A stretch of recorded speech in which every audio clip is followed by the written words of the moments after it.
Buksan niyo po ang inyong mga Biblia sa unang sulat ni Pablo sa mga taga-Korinto, Kabanatang 15. Sa hapong ito, ang ating pag-aaralan ay mula talatang 20 hanggang 23. 1 Corinthians 15 verses 20 to 23. Hayaan niyo pong basahin ko sa inyo ang salin sa English ayon sa English Standard Version. Pakinggan po natin ang salita ng Diyos. But in fact, Christ has been raised from the dead, the first fruits of those who have fallen asleep. For as by a man came death, by a man has come also the resurrection of the dead. For as in Adam all die, so also in Christ shall all be made alive. But each in his own order, Christ the first fruits, then at his coming, those who belong to Christ. Pagpalain nawa ng Diyos ang pagkabasa ng kanyang salita. Tayo po ay sandaling manalangin.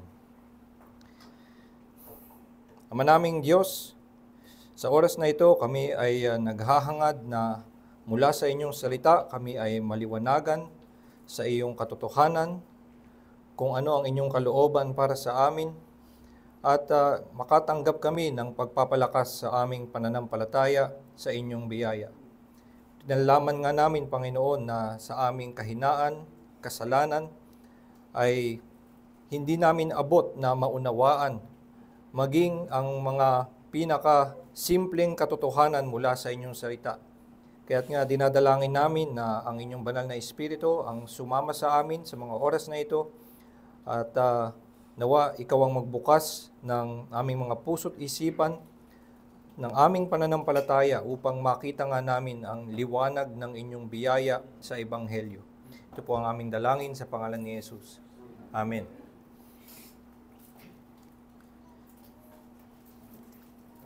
Kapag ang isang negosyante ay walang nakikitang patutunguhan ang kanyang business, ay siguro mawawalan na siya ng gana na simulan pa yung kanyang business o kapag nakikita niya na ang kahihinatnan lang din naman ng kanyang ginagawa ay kalugihan, ay baka itigil niya na yung kanyang business bago pa nga niya ito simulan. Ganon din ang mga estudyante, minsan ay nagkakaroon sila ng mga pangarap sa kanilang kabataan dahil naiisip nila mukhang maganda ang buhay kapag ito ang aking tinahak na landas. Pero nagkakaroon din ng pagkakataon na biglang magbabago ang ihip ng hangin. Makakakita sila ng mga taong ipinamumuhay na yung kanilang pinapangarap at parang napapaisip sila, ganyan lang din ba ang gagawin ko? At ganun nga na nakita nila na mukhang hindi naman ganun kaganda ang patutunguhan nitong landas na pinupuntahan ko, ay nawawalan nga sila ng pag-asa. Sa iba ding larangan, halimbawa tulad ng mga botante, kapag ang mga mamamayan ay mayroong pag-asa na magkakaroon ng pagbabago, marami ang pumupunta sa botohan dahil nga sila ay nakakakita ng pag-asa na mayroong magbabago sa kanilang lipunan. Pero kung sa kanilang karanasan, dahil ilang beses na silang bumoto tapos nakita nila mukhang wala namang nangyayari, minsan nawawalan na sila ng gana. At dito nakikita nga natin ang katotohanan na ang tao, kapag siya ay may pag-asa, yun ang nagbibigay sa kanya ng lakas upang magpatuloy. Kapag nakakita siya ng magandang kahihinatnan sa kanyang adhikain, doon lamang siya nagkakaroon ng lakas ng loob upang magpatuloy anumang hirap ang kanyang pwedeng haharapin.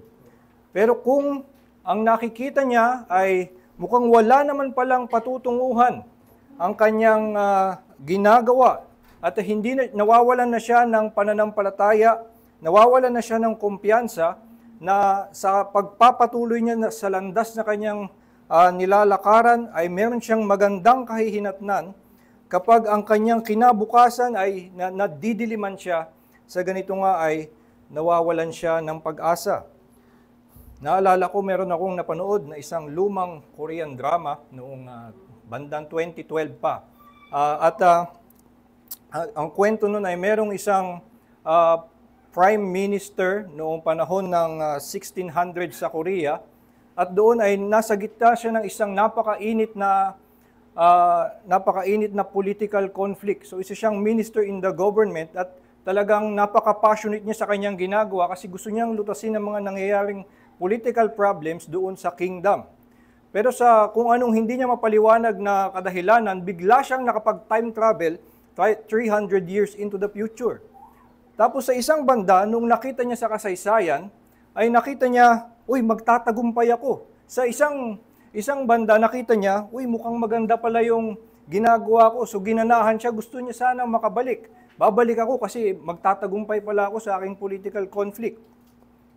Pero pagkatapos nung nakita niya, bakit walang kahit anong remembrance tungkol sa kingdom na pinamuhayan ko? Nakita niya, meron lamang isang bato na umaalala doon sa panahon niya. Tapos inisip niya, ito na yun. Pagkatapos nun, wala nang ibang mangyayari. So nakikita nga, at pagkatapos nun ay nawalan siya ng gana. Sabi niya, ano pang gagawin ko? So magtatagumpay ako, maganda nga siguro na mananalo pala ako dun sa political conflict na yun, pero pagkatapos nun, walang mangyayari. Tapos ito lang mga nakikita ko ngayon, mas maganda kaysa doon sa kung anong pinagkakaabalahan ko 300 years ago. So nakikita nga natin na ganoon ang hatak ng pag-asa sa isang tao. Ang taong may pag-asa kahit ano pang hirap ang kanyang kakaharapin, siya ay handang lumusong dito sa mapanganib na daan. Kasi alam niya at siya'y umaasa na siya'y magtatagumpay sa kahulihan. Pero kahit na anong dali, anong ganda ang kanyang dadaanan, pero nakikita niya na mukhang wala rin namang patutunguhan ito, hindi na rin siya gaganahan kahit na dumaan doon sa madali at magandang daan.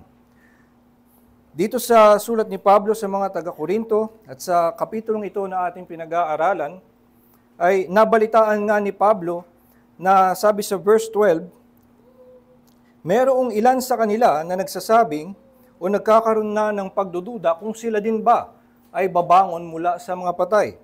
Sabi niya sa verse 12, some of you are saying that there is no resurrection of the dead. So sa mga taga-Korinto, hindi naman nagkaroon ng problema na maniwala sa kapangyarihan ng Diyos na kaya niyang magbuhay mula sa mga patay. So hindi naman sila nagdududa na makapangyarihan ng Diyos, hindi sila nagdududa na si Kristo nga ay nabuhay mula sa mga patay. Hindi yun ang kanilang pinoproblema. Ang kanilang kinahinatnan sa kung anumang dahilan na hindi na natin talagang matitiyak ngayon, ay sila ay napunta sa paniniwala na sila ay hindi babangon mula sa patay.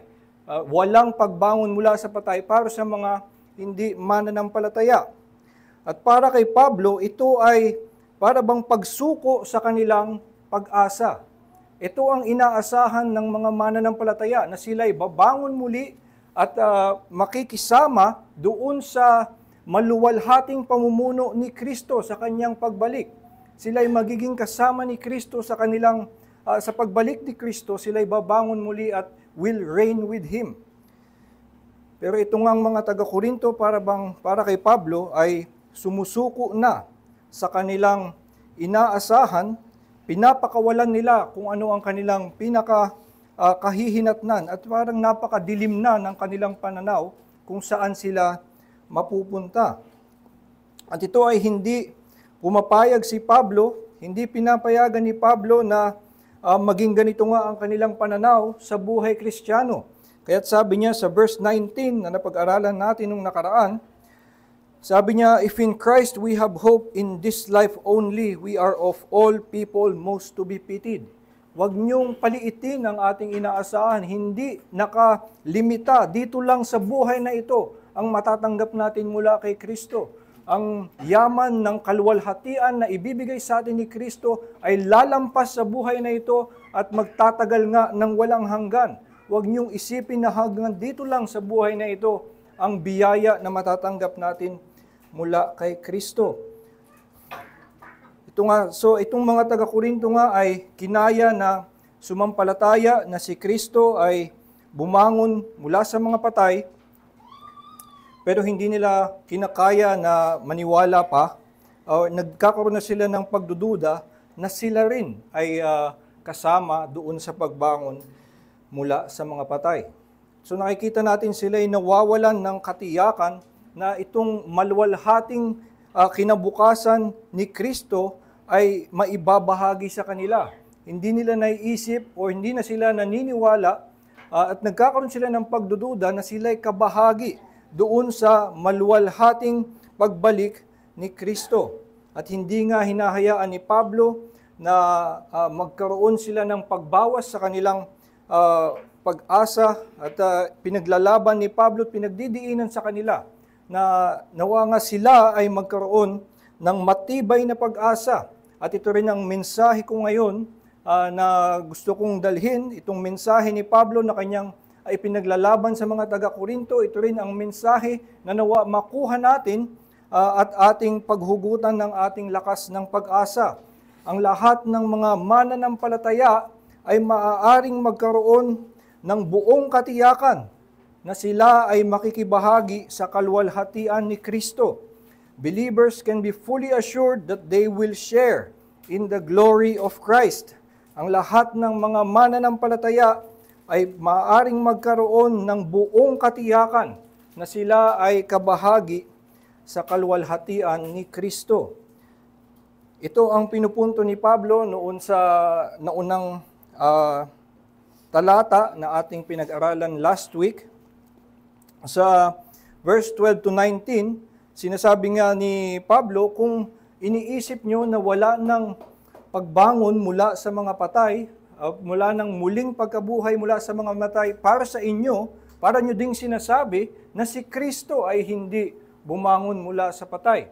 So parang ginagawa ni Pablo ang kanyang binibigyan na ng introduction yung punto, yung katotohanan na ganoon ka magkaisa si Kristo at ang mga mananampalataya. Kung i-deny mo na ang mga mananampalataya ay babangon muli para mong sinasabi na si Kristo ay hindi bumangon muli. At ito muli ang kanyang ipinagpapatuloy na katuruan pagdating dito sa verse 20. Sabi niya sa verse 20, "In fact, Christ has been raised from the dead, the first fruits of those who have fallen asleep." At itong paggamit niya ng salitang first fruits ay isang Old Testament concept kung saan kapag ikaw ay merong halimbawa meron kang ubasan, tapos nagbunga, yung unang bunga, yun yung kailangan, required na i-sacrifice mo. Yun yung tinatawag na first fruit. So, halimbawa, meron kang flock of sheep, kung sino yung firstborn doon sa iyong flock, yun yung first fruits, kailangan mo yung i-offer. At ito ay isang Old Testament concept na para bang laging inuuna mo dapat ang Diyos. At dito, ginamit niya na si Kristo daw ay first fruits from the dead. At ang ibig sabihin ay si Kristo ay katulad din ng iba. Diba? Tulad din ng may ubas na nauna, ay may mga susunod pang ubas, yung naunang ubas, yun yung kumatawan dun sa lahat ng iba. At yung dun sa sheep or dun sa firstborn na consecration, ay parang may nauuna lamang pero lahat ng iba ay kasunod. So sa pagsabi dito ngayon ni Pablo na si Kristo daw ay yung first fruits of those who have fallen asleep, ang gustong iparating ni Pablo ay na yung pagbangon ni Kristo mula sa mga patay ay nauna lamang siya at kasunod noon ay yung lahat ng mga kabilang sa kanya. Tulad nga na yung first fruits of the vine ay hindi nahihiwalay dun sa rest of the other fruits na mga susunod. Itong pagbangon ni Kristo mula sa mga patay, He's just the first fruits. At ganun nga sinabi niya sa verse 23, sabi niya ay Christ the first fruits, then at His coming, those who belong to Christ. So ito yung gustong iparating ni Pablo na yung pagbangon ni Kristo mula sa mga patay kakabit noon ay ang pagbangon ng mga sumasampalataya sa Kanya. Dahil may ganoong pagkakaisa ang mga mananampalataya kay Kristo. At yung kalwalhatian na matatanggap ni Kristo ay pinangako nga niya mismo na ito'y ibabahagi doon sa mga those who belong to Him. May ganun ngang lengguwahe sa Revelation, hindi ko na lang maalala ano exactly, Pero sinabi niya, to those who conquer, I will tell them to sit on my throne. Sinabi ni Kristo ay, itong mga to, I will call them to sit on my throne, just as I sat on my Father's throne. So, ganoon ang magiging pagkakais at pagbabahagi ng kaluwalhatian ni Kristo sa mga mananampalataya, na pati yung pag-upo sa trono upang mamuno sa buong kalangitan ay ibinabahagi kasama sila. Kaya minsan sa Romans chapter 5 may ganoong lingwahe din, that we will reign with Him. Tayo mamumuno kasama niya sa buong kalawakan. Ganoon ang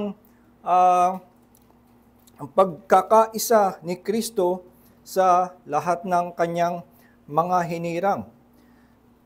Pero bakit nga, ito pa rin ang kahit na ilang beses itong ulitin sa atin ni Pablo na ito ang katotohanan, tayo sa ating kahinaan at panliliit sa ating sarili, ay maaari tayong mapunta doon sa pagdududa, pagtatanong, bakit ako kaisa kay Kristo? Hindi ba't si Kristo ay iba sa akin? Hindi ba't si Kristo ay banal? Siya ay the only Son of God. Siya'y nalalayo sa akin. Paano ko mangangahas na angkinin na meron akong ganung pagkakaisa na yung kaluwalhatian para sa Kanya ay maibabahagi pati sa akin? Ba't ako mangangahas na umangkin ng ganung klaseng pagkakaisa kay Kristo? At dito sa talatang ating pag-aaralan ngayon ay mayroong dalawang dahilan na binibigay si Pablo kaya tayo ay magiging sigurado. Dalawang dahilan kaya tayo ay magiging sigurado na meron tayong pagkakaisa o pakikiisa sa kaluwalhatian ni Kristo. Makikita natin yan doon sa verse 21 to 22 at dito magiging laman ng ating pag-aaral ngayon. Sa verse 21 to 22, makikita nyo yung dalawang verse na yon ay nagsisimula sa salitang for or sa Tagalog, sapagkat. At kapag may ganyang salita, ibig sabihin nais niyang ibigay yung dahilan. Yung dahilan para sa kung ano man ang kanyang sinabi previously. And in this case, yung verse 21 ay sabi niya, for as by a man came death, by a man has come also the resurrection of the dead. Dito ay kanyang ipinapaliwanag kung paano at bakit ang mga mananampalataya ay kasama doon sa pagbangon muli. Kasi yun yung sinabi niya sa verse 20, that Christ is the first fruits at may mga kasunod. At tayong mga, those who belong to Him, tayo yung kasunod. So dito sa, may binibigyan nga tayo dito ng dalawang dahilan kung bakit maaari tayong magkaroon ng katiyakan na tayo ay kaisa sa kaluwalhatian ni Kristo. At ang unang dahilan ay dahil tulad ni Adan, si Kristo ay tao. Tulad ni Adan, si Kristo ay tao. Because like Adam, Christ is fully man. Ito'y sinasabi sa verse 21, for as by a man came death, by a man has come also the resurrection of the dead. So sinabi nga natin, itong salitang for ay ibig sabihin gusto niyang ipaliwanag bakit at paano Christ is the first fruits of those who rise from the dead. Bakit siya may pagkakakabit sa mga mananampalataya. At ang binigay niyang dahilan ay nakabase doon sa kung anuman ang pagkakapareho ni Adan kay Kristo. At makikita natin na pinaghahambing niya si Adan at si Kristo. For as by a man came death, by a man has come also the resurrection of the dead. Marami sa mga komentaryong nabasa ko ay ang hinuhugot nilang dahilan daw na gustong sabihin ni Pablo ay kung ano ang pagkakaiba kay Adan at kay Kristo. Pero yun ang punto ni Pablo sa Romans chapter 5. At malinaw yun kasi doon ang ginagamit niyang salita ay subalit. Okay, so ito si Adan, subalit si Kristo, ganito. So malinaw na kanyang pinag-iiba si Adan at si Kristo. Pero dito, malinaw naman na kanyang ipinaghahambing. At ang gusto niyang makita natin ay kung ano ang pagkakapareho. At ang kanyang diretsyong sinabing pagkakapareho ay na sila'y parehong tao. Ayun sinabi niya, as by a man came death, kung sino man yung nagdala ng kamatayan ay isang tao, ngayon ang nagdadala ng pagkabuhay mula sa patay ay isa ring tao. At ito ang gustong unang hakbang ni Pablo para patunayan sa atin na maaari tayong umangkin ng pagkakaisa kay Kristo dahil si Kristo nga ay nagkatawang tao. Siya mismo ang lumapit sa atin, bagamat siya nga ay malayo sa atin, iba sa atin, siya ay banal at hindi tayo karapat-dapat sa harap ng kanyang presensya, pero si Kristo ang bumaba sa atin, siya ang lumapit sa atin at sinuot sa kanyang sarili ang ating pagkatao. Kaya't sinasabi ni Pablo, as by a man came death, so by a man has come now the resurrection of the dead. Sa mga tao nga at maging sa atin, siguro ito din ang naging pag-iisip ng mga taga-Korinto, mas madaling maniwala na tayo ay namamatay kay Adan. So, tanggap ng halos lahat na dahil kay Adan, patay tayong lahat. Pero anong kinalaman na dahil kay Kristo, ako ay mabubuhay muli? At ito nga ang unang hakbang na gustong ituro sa atin ni Pablo, dahil si Kristo ay nagkatawang tao, siya mismo ang nakiisa sa atin. Ito ang tinuturo sa John chapter 1 verse 14, binigay pa ang ganung klaseng salita, that the Word became flesh and dwelt among us. Siya mismo ang bumaba, nakisama sa atin at dahil doon, iyon ang kanyang pagpapahayag ng kanyang biyaya at katotohanan. Mas malinaw ang pagkakasabi sa Hebrews chapter 2 verse 17 kung saan ginamit ang salita na si Kristo daw ay made like His brothers in every way.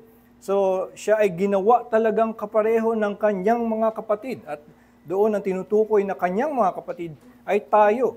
So sinadya na si Kristo ay maging katulad ng kanyang mga ililigtas dahil yun nga ang kanyang intensyon.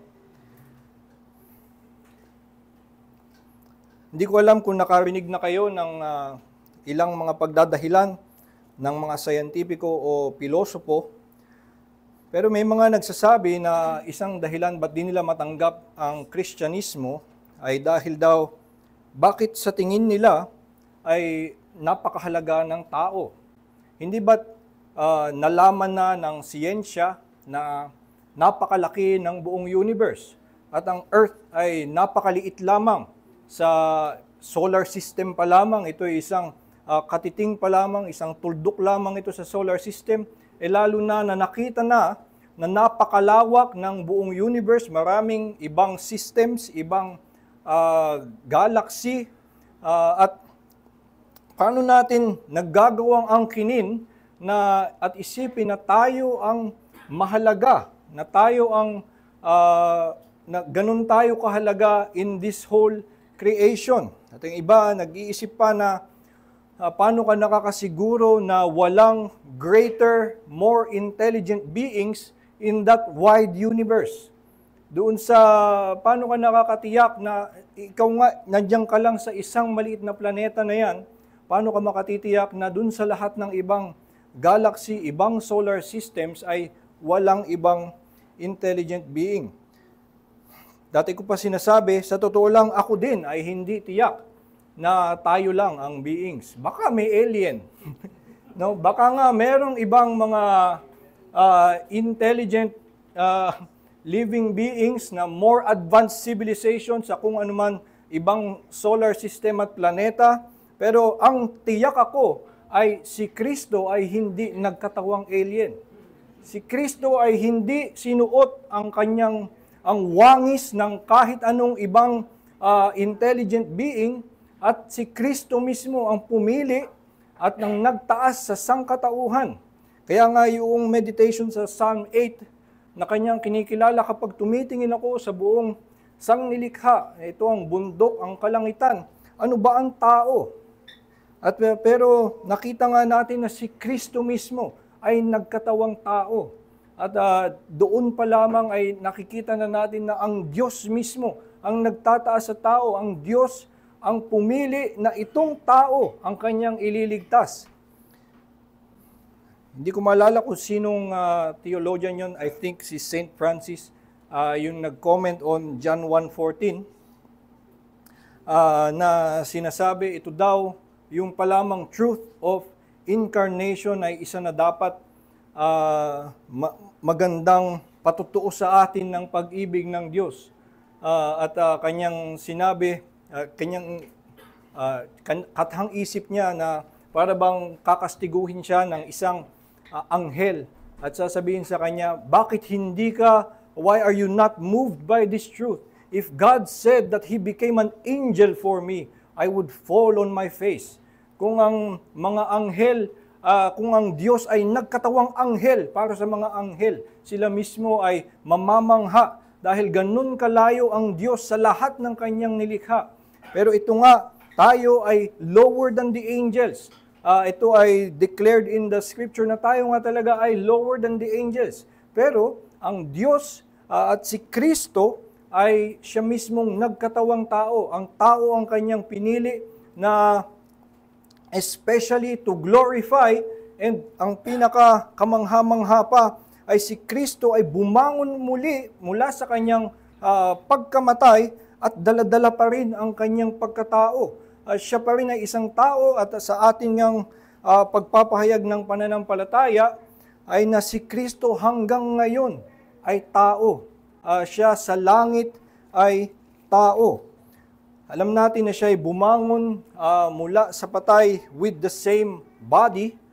Yun pa rin ang kanyang katawan at special case probably na sa kanyang pagbangon ay dala pa rin yung sugat. Siguro yung mga tao ngayon na may sakit at may mga kakulangan sa kanilang katawan, yung kanilang glorified body, ang paniniwala ng marami ay mawawala na yung mga sakit na yon. Pero si Kristo ay ipinanatili sa Kanya yung mga sugat na nakuha niya mula sa krus. Dahil nga ito ay parte ng Kanyang kaluwalhatian. At ito ang nagpapatunay sa atin kung ano ang lalim ng intensyon ng Diyos na dalhin ang sangkatauhan hanggang sa langit. Kung si Kristo na nagkatawang tao at namatay, bumangon na muli at dinala ang kanyang pagkatao hanggang sa kalangitan, ito nga ay nagpapakita sa atin kung anong lalim ng pag-ibig ng Diyos sa sangkatauhan.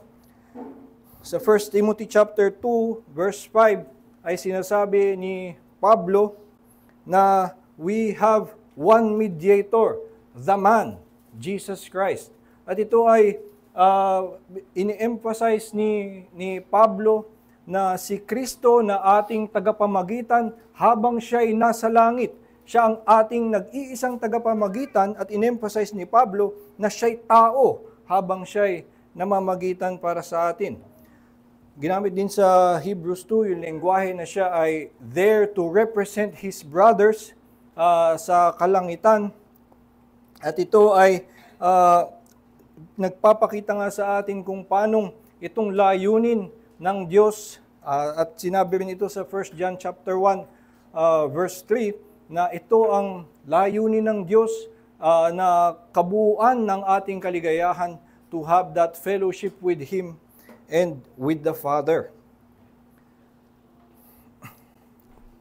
So nakikita natin dito ang unang hakbang kung paano tayo ay magkakaroon ng kumpiyansa na meron tayong pagkakaisa kay Kristo. Siya man ay maluwalhati, Diyos, ikalawang persona ng Trinidad, pero dahil siya ay nagkatawang tao, ay meron tayong patunay sa atin na siya mismo ang lumapit sa atin at hindi dapat tayo mangamba na tayo'y nalalayo sa Kanya.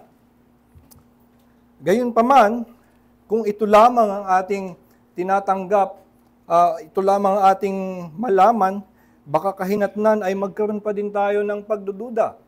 Dahil bagamat siya ay totoong tao, buong tao, siya pa rin ay iba. Isang kakaibang klase ng tao. Walang ibang taong katulad ni Hesukristo. Siya ay namuhay ng perpekto ang kanyang pagsunod sa buong batas. Walang kahit anong dungis ng kasalanan, walang kahit anong maliit na nagkamali lang ng pag-iisip, walang kahit anong dungis sa kanyang motibo sa pag-ibig sa lahat ng kanyang mga hinirang, at ganoon kalinis ang kanyang buong pamumuhay, so siya'y naiiba sa atin kahit na nga siya ay isang tao. So sa ganoon ay maaari pa rin tayong mapunta sa pagdududa. Oo nga, siya'y naging tao, pero siya'y ibang tao. Ano pa rin ang aking maaangkin na ako nga ay kaisa sa kanyang kaluwalhatian. At dito sa kasunod, sa verse 22, ito ay binibigyan tibay ni Pablo kung paano tayo makakakita ng pagkakaisa kay Kristo. At ito ay dahil tulad ni Adan, si Kristo ay tumatayo, kumakatawan para sa lahat ng tao. Because like Adam, Christ represents all men. Ito ay makikita natin sa verse 22. Sinabi niya, "For as in Adam all die, so also in Christ shall all be made alive." Dito nga ay muli nakikita natin na ang nais ni Pablo ay makita kung ano yung pagkakapareho kay Adan at kay Kristo. At kung natatanggap natin na those who are in Adam, lahat sila ay mamamatay, gustong iparating sa atin ni Pablo kung gaano ka kasigurado na ikaw din ay mamamatay kay Adan, dapat magkaroon ka ng kasiguraduhan na ikaw ay babangon kasama ni Kristo. Ang keyword na makikita nating inulit ni Pablo ay yung salitang una, ang magkapareho ay yung in Adam, sa kabila ay in Christ. So yung pagiging kabilang sa Kanya. Pero siya sabi niya, lahat ng in Adam, all die. Yun yung keyword na Kanyang inulit sa magkabila. So in Adam, all die, pero in Christ shall all be made alive. Ngayon, hindi ibig sabihin nito na dahil kay Adan, lahat ng sangkatauhan ay namatay. Ngayon, kay Kristo, lahat ng tao ay mabubuhay ng maluwalhati. Though totoo that there is a general resurrection of the dead, including of unbelievers, they will resurrect unto eternal punishment. Pero hindi yun ang tinutukoy ni Pablo dito. Ang konteksto nga ng kanyang sinasabi ay tungkol dun sa mga those who have fallen asleep in Christ. Sabi niya sa verse 18, those also who have fallen asleep in Christ, yun yung kanyang pinupunto ngayon. So, at ang tinutukoy niya dito, malinaw sa atin, sabi niya sa verse 23, ang mga tinutukoy niyang in Christ ay yung those who belong to Christ. So, ang ibig niya sabihin na in Christ shall all be made alive, ay yung all who belong to Christ shall be made alive. So ito yung pangalawang basehan kung paano tayo magkakaroon ng kumpiyansa na si Kristo na may bahagi tayo sa kaluwalhatian ni Kristo ay dahil siya ay kumakatawan sa lahat ng mga sumasampalataya sa Kanya. At paano ito nangyari? Minsan may mga tao din actually na hindi tinatanggap yung representation of Adam, kaya hindi sila naniniwala sa original sin. Tingin nila na ito ay unfair dahil si Adan naman yung kumain, hindi naman ako. So, bakit kabilang ako doon sa pagkakasala ni Adan? Bakit kasama ako na mamamatay kung hindi naman ako yung kumain? Pero ito nga ay analogous sa kung kayo ay isang klase at yung top 1 nyo, yung pinakamagaling sa inyo at kilala nyong lahat at inaamin nyong lahat na siya yung pinakamagaling sa inyo. Ngayon, kung yung top 1 nyo na mismo ay bumagsak dun sa test, hindi ba kayo rin tanggap nyo na ay, hindi rin ako papasa. Siya nga yung pinakamagaling sa amin . Siya yung pinakamagaling sa amin, di sigurado na din ako na wala akong pag-asa. At si Adan ang pinakamagaling sa sangkatauhan kung sila ay dadaan sa pagsubok. Si Adan ay nilikha ng perpekto, already an adult. So hindi siya dadaan na tulad natin, mga bata na matututo pa lamang. So si Adam had all the advantages. And kung tayo pa man ang pinapili, so sino ang gusto nyong mag-test para sa inyo? Ang pipiliin natin ay si Adan. Dahil si Adan mismo ay bumagsak, ay tanggap na nga rin natin, hindi rin tayo papasa. At yun yung basehan, or at least analogy, that lets us understand kung paanong yung pagkabagsak ni Adan ay kabagsakan din natin. Dahil si Adan represented us and he was the best of us, alam natin na lahat tayo ay babagsak din. Ngayon actually, hindi gagana yung analogy kung halimbawa, yung top 1 nyo ay nakapasa. So, yung top 1 nyo nakapasa, sure ba kayo na kayo din ay papasa? Well, hindi tayo sure. Kasi actually, di ba pag pinili nyo yung top 1, tapos siya lamang yung pumasa, mas magaling sa inyo yun eh. So, hindi ka sure kung yung pagpasa niya ay kaya mo din gawin kasi mas magaling siya sa inyo. At siguro, pag ganoon ang ating pag-iisip tungkol sa representation ni Kristo, kung paano tayo represent ni Christ, ay maaari kang magduda. Dahil nga, si Kristo, iba nga yan sa akin eh. Kung nagawa man ni Kristo na tuparin yung buong batas, anong kinalaman nun sa akin? Bakit ibibilang sa akin yun? Mas magaling nga sa akin yun eh. So, actually, kailangan nating ibahin yung analogy dahil iba na yung kaso, iba actually yung circumstances of Christ's representing us. When Adam stood in the covenant of works, he stood as the representative of unfallen men. Hindi pa siya nahuhulog. Pero noong si Kristo ay siya ay nagkatawang tao, ginawa niya to para iligtas ang fallen men. At actually, ang tamang analogy ay kung kayo ay nandito pa rin ako dun sa exam ng isang klase, no? So kung sa klase nyo, ay yung pinakakulelat sa inyo ay nakapasa. Tapos, alam nyong lahat na mas magaling kayo sa kanya. At kung ituro nyo siya na, yung pinakakulelat sa amin nakapasa, di sure ako, napapasa din ako. Ngayon, parang mahirap tanggapin, hindi ba, na si Kristo ay actually ang pinakakulelat sa atin. Pero ito ang dapat nating maunawaan. In Christ representing us, He represented us, He bore our sins. All our sins of all the elect, dinala niya doon sa krus. At siya nga, noong siya'y namatay, siya ang namatay na pinakamasahol na makasalanan sa buong kasaysayan ng sangkatauhan. Siguro, kaya niyong alalahanin kung ano ang pinakakinahihiya niyong kasalanan. Kahit mag-isip lang kayo ng isa at inalala niyo ngayon kung ano yung pinaka nahihiya kayong kasalanan, manliliit na kayo, hindi ba na humarap pa sa Diyos o umasa pa na ikaw ay bigyan ng Diyos ng kahit anong kabutihan. At siguro sa atin nga din ay kung atin pang kakayanin ay pwede pa na tayong mag-isip hanggang 10.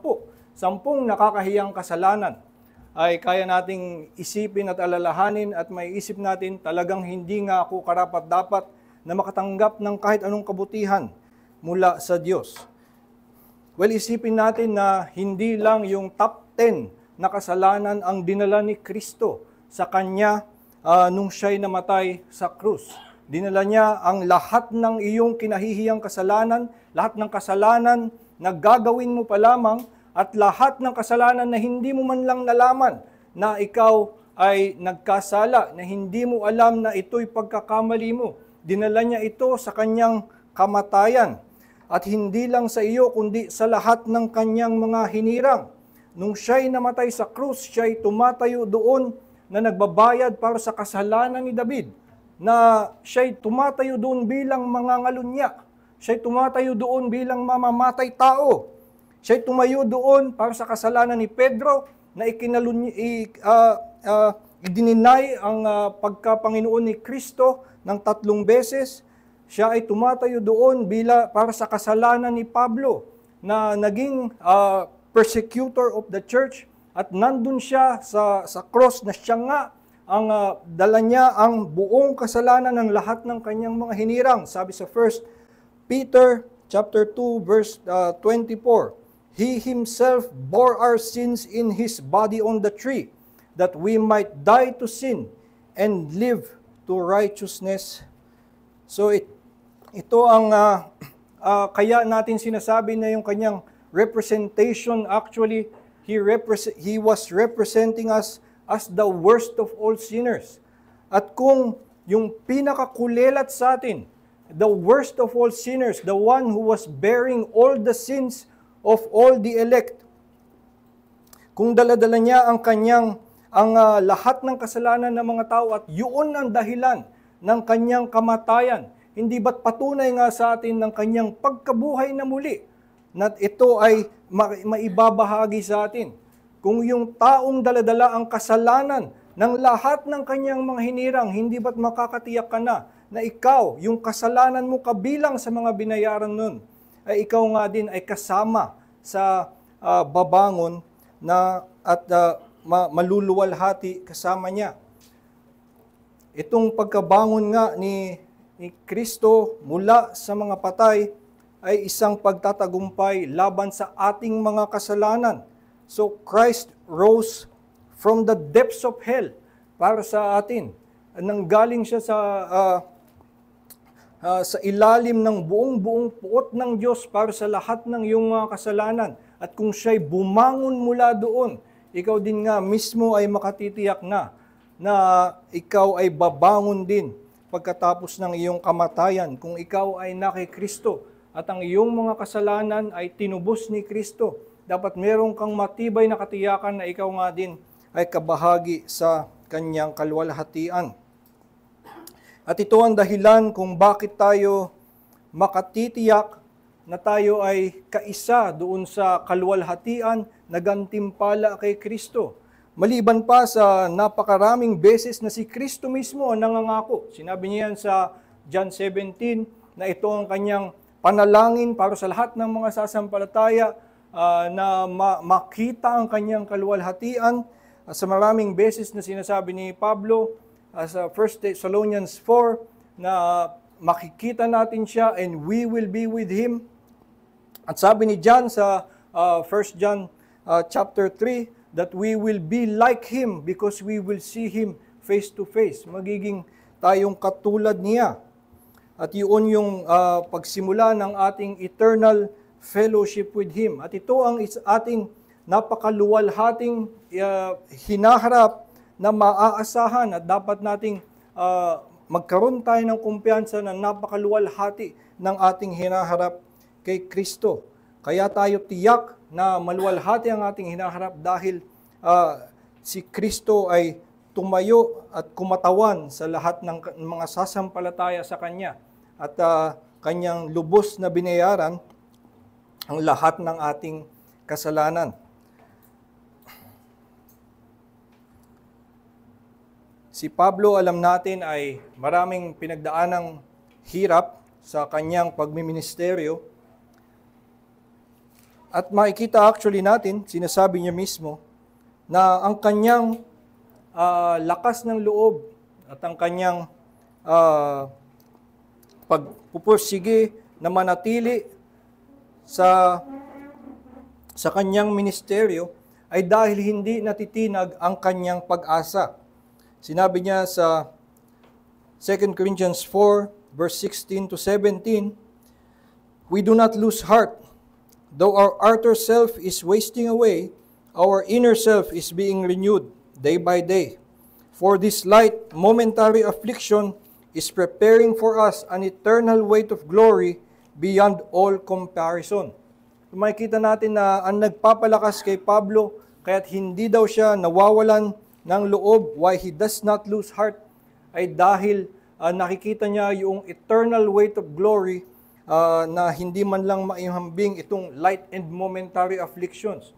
At nung sinabi niya yun that these are light and momentary afflictions, ang tinutukoy niya doon ay mga napakabigat na paghihirap. At sa kanyang paningin, ito'y mga napakaliit lamang, parang kinikiliti lamang siya dahil ito'y hinahambing niya doon sa napakatayog na luwalhati ng kanyang matatanggap. Alam natin na tayo ay mga makasalanan at tama lamang na maramdaman natin na hindi talaga tayo karapat-dapat sa kahit konting patak ng kabutihan mula sa Diyos. At si Pablo mismo ay makikita natin na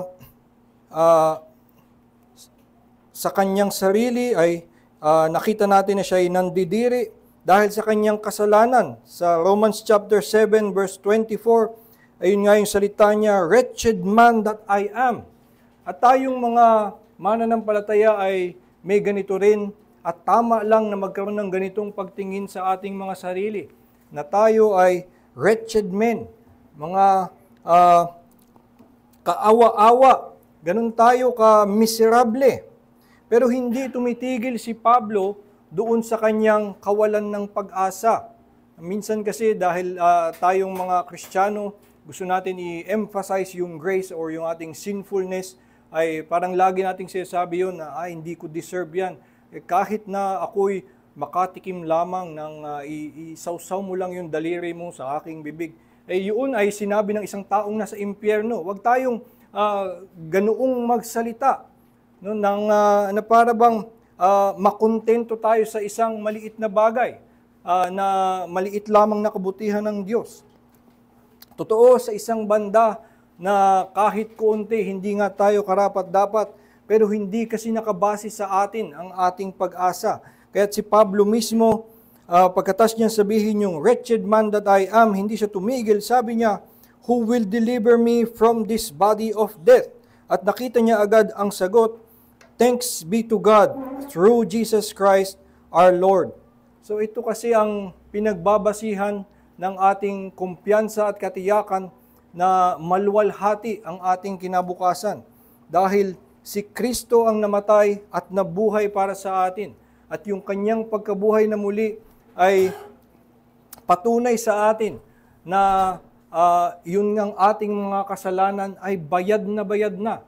At kung ito'y talagang natubos na niya, dapat meron na tayong katiyakan na wala nang makapaglalayo sa atin mula kay Kristo. At ito'y hindi na tayo ay magkaroon na ng pagkayabang na ako'y magiging glorious with God and Jesus Christ, we will reign with Him. Hindi ito para tayo'y magtaas ng ating sarili, kundi magpataas ng ating pasasalamat.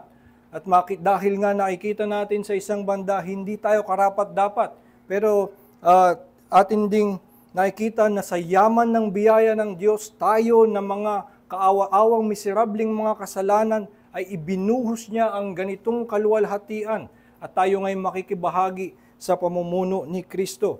Kaya tayo'y nagpapasalamat sa yaman ng biyayang ibinubuhos niya sa atin, hindi dahil sa ating kabutihan, kundi dahil sa bisa ng dugo at pagkabuhay muli ni Kristo. At kaya nga, kung tayong mga mananampalataya ay magpapatuloy na mag-focus doon sa katotohanan na yun, na si Kristo ay lubos ng tinapos ang gawa ng pagliligtas, kanya nang natubos ang ating kasalanan, magkaroon na tayo ng katatagan na magpatuloy dahil napakaluwalhati ng ating kinabukasan. Tulad ng sinasabi sa 1 John 3:2 na tayo na may ganitong pag-asa ang mas lalong nagpupursige to purify ourselves. They who have this hope purify themselves. Dahil nga nakikita nila na ang kanilang pag-asa, ang kanilang hinaharap, anumang paghirap ang kanilang pagdadaanan, alam nila na sila'y mapupunta sa kaluwalhatian. At kung meron mang mga nakakapakinig na hindi pa sumasampalataya kay Kristo, ay ito nga ay sa pamamagitan ng pananampalataya lamang. Ikaw ay magiging kaisa kay Kristo kung ikaw ay sasampalataya sa Kanya. Dahil ito nga ay bayad sa iyong kasalanan. Hindi na ikaw ay kailangang maging mabuti, hindi na magiging basehan ng iyong pagbabago, kundi dahil sa biyaya ng Diyos na patawarin ang kasalanan, lahat ng tatanggap ng biyayang ito ay magiging kaisa sa Kanya at makakatanggap ng maluwalhating buhay na walang hanggan.